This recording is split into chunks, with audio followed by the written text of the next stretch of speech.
सिंह राशीसाठी जानेवारीच्या शेवटच्या 7 दिवसात येणार मोठं वादळ देवही थांबवू शकणार नाही.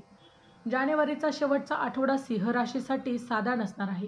हा काळ म्हणजे फक्त नवीन वर्षाची सुरुवात नाही, तर तुमच्या कर्माच्या पुस्तकात उघडणारा एक नवीन निर्णायक अध्याय आहे.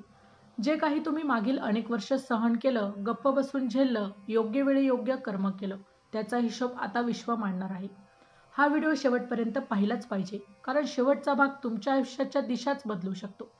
आता का आहे हा आठवडा इतका वेगळा? सिंह राशीवर सध्या सूर्य, शनी आणि गुरु यांचे एक अदृश्य पण अत्यंत प्रभावी संयोग तयार होत आहे. सूर्य आत्मसन्मान आणि नेतृत्व, शनी कर्म, न्याय आणि परीक्षा, गुरु विस्तार, कृपा आणि दैवी संरक्षण. या तिन्ही शक्ती एकत्र आल्यावर सिंह राशीच्या आयुष्यात अचानक पण न्याय बदल घडतात. हा काळ तुम्हाला तोडण्यासाठी नाही, तर तुम्हाला तुमच्या खऱ्या उंचीवर नेण्यासाठी आला आहे. आता पाहूया पहिला चमत्कार. अडकलेली कामे सुटण्याची सुरुवात. जानेवारीच्या पहिल्या आठवड्यात सिंह राशीच्या आयुष्यात एक विचित्र शांतता जाणवेल.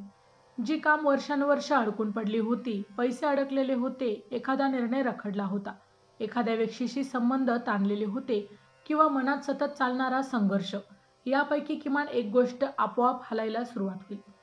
हे कोणाच्या कृपेने नाही, तर तुमच्या मागील कर्माच्या परिपक्वतेमुळे घडेल. शनी इथे शिक्षा देत नाही, तर म्हणतो, तू जे योग्य केलंस त्याची वेळ आली आहे. तुम्हाला वाटेल मी काहीच विशेष केलं नाही, पण लक्षात ठेवा, योग्य वेळी चुकीचं न करण्याचे कर्मसुद्धा फार मोठं असतं. आता चमत्कार दुसरा, आत्मसन्मानाचा विजय. सिंह राशीचा सगळ्यात मोठा संघर्ष नेहमी एकच असतो, स्वतःचा अपमान सहन करून नातं किंवा परिस्थिती टिकवणं. जानेवारीच्या पहिल्या आठवड्यात एक प्रसंग येईल, जिथे तुम्हाला स्पष्ट दिसेल की कोण तुमचा आदर करतो आणि कोण फक्त तुमचा वापर करतो, आणि इथेच चमत्कार घडतो. यावेळी तुम्ही घाबरणार नाही, गप्पही बसणार नाही आणि स्वतःला लहान समजणार नाही. तुम्ही शांत पण ठाम निर्णय घ्याल. हा निर्णय जरी कठीण वाटला, तरी या क्षणापासून कर्माचा पहिला अध्याय सुरू होत आहे. विश्व सिंह राशीला सांगते, आता तू स्वतःसाठी उभा राहिलास तर पुढचं दार उघडेल. आता चमत्कार क्रमांक तिसरा, अचानक येणारी दैवी मदत. जानेवारीच्या पहिल्या आठवड्यात सिंह राशीला अशी मदत मिळते, जी त्यांनी मागितलेलीही नसते. एखादी योग्य व्यक्ती योग्य वेळी फोन करते, एखादी संधी अचानकच समोर येते, एखादा मार्ग जो बंद वाटत होता तो उघडतो, किंवा मनातली भीती अचानक कमी होते. हे सगळं योगायोग वाटेल, पण हे योगायोग नसतात. गुरुग्रह इथे सक्रिय होतो आणि सांगतो, आता तुला एकटं लढायची गरज नाही. पण एक अट आहे की मन टिकवायचं असेल तर अहंकार नाही, तर कृतज्ञता ठेवावी लागेल. चमत्कार चौथा, कर्माच्या पहिल्या अध्यायाची अधिकृत सुरुवात. हा सर्वात महत्त्वाचा भाग आहे. जानेवारीच्या पहिल्या आठवड्यात सिंह राशीच्या मनात एक स्पष्ट भावना येते, आता मी मागे वळून पाहणार नाही.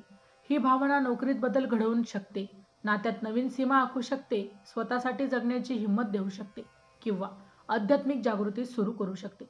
हा क्षण म्हणजे जुना सिंह संपतो आणि नवा सिंह जन्माला येतो. हा अध्याय सुखाचा असेलच असं नाही, पण तो खरा असेल आणि शेवटी तोच अध्याय तुम्हाला योग्य स्थानी घेऊन जाईल. हा काळ का शेवटपर्यंत पाहणे गरजेचे आहे. सिंह राशीसाठी जानेवारीचा पहिला आठवडा म्हणजे कर्मफळाची सुरुवात, आत्मसन्मानाची परीक्षा आणि नियतीचा स्पष्ट संकेत. जर तुम्ही या काळात प्रामाणिक राहिलात, स्वतःशी खोटं बोलणं थांबवलं आणि योग्य तेच निवडलं, तर पुढचे महिने तुमच्यासाठी आयुष्य बदलणारे ठरू शकतात. हा व्हिडिओ इथे संपत नाही. हा व्हिडिओ म्हणजे तुमच्या आयुष्यात सुरू होणाऱ्या कथेला दिलेली पहिली ओळ आहे. शेवटपर्यंत बघणारे लोक वेगळे नसतात, ते बदलायला तयार असतात. तर मित्रांनो, व्हिडिओ आवडला असेल तर व्हिडिओला लाईक करा, चॅनलला सबस्क्राईब करा, आणि हो, तुम्हालाही तुमच्या राशीची अंगठी हवी असेल तर डिस्क्रिप्शनमध्ये मी त्याची लिंक दिलेली आहे, तिथे जाऊन तुम्ही ती खरेदी करू शकता. व्हिडिओ शेवटपर्यंत पाहिल्याबद्दल धन्यवाद. पुन्हा भेटू अशाच एका नवीन राशीसह. तोपर्यंत श्री स्वामी समर्थ.